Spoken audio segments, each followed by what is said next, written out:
Good evening. আজি আমি বনাব লৈছোঁ ব্ৰইলাৰৰ ঠেং। এয়া সকলোবোৰ চাফা কৰি লৈ লৈছোঁ। তাৰপিছত এতিয়া এইফালে নহৰু পিঁয়াজৰ বাকলি গুচাই লৈছোঁ।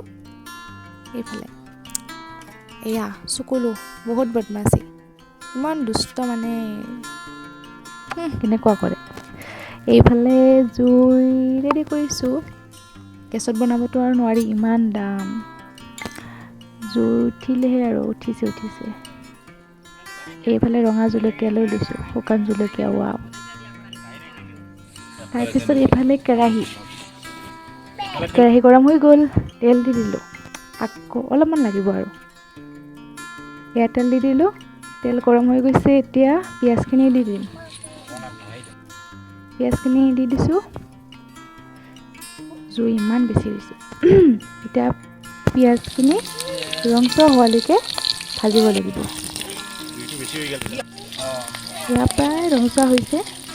এতিয়া ঠেংখিনি দি দিলোঁ, সকলোখিনি দি দিলোঁ। এতিয়া অকণমান লৰাই দিম। এতিয়া হালধি নিদিওঁ, অলপ দেৰি কৰি দিব লাগিব। এতিয়া অকণমান লৰাই দিলোঁ, 1-2 মিনিট। তেলখিনি চাৰিওফালে লাগিলেই। এয়া ধুনীয়াকৈ তেলখিনি লাগি গৈছে। এতিয়া ৰঙা জলকীয়াখিনি দি দিছোঁ। তাৰপিছত আকৌ অলপমান লৰাই দিছোঁ। এতিয়া হালধি আৰু মছলাখিনি দি দিছোঁ। তাৰপিছত ধুনীয়াকৈ 5 মিনিটমান আকৌ লৰাই দিলোঁ। ধুনীয়াকৈ চাৰিওফালে লাগিছে। এতিয়া পানী দি দিছোঁ, অকণমান পানী দিব লাগিব বইল হোৱাৰ কাৰণে। তাৰপিছত এতিয়া ঢাকনি দি দিলোঁ প্ৰায় 3-4 মিনিট। তাৰপিছত এতিয়া বইল হৈ গৈছে।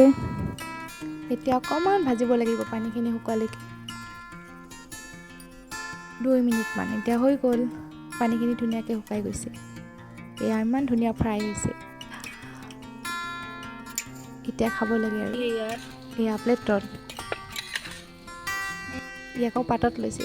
কেনে পালে জনাব দেই সকলোৱে। Thank U.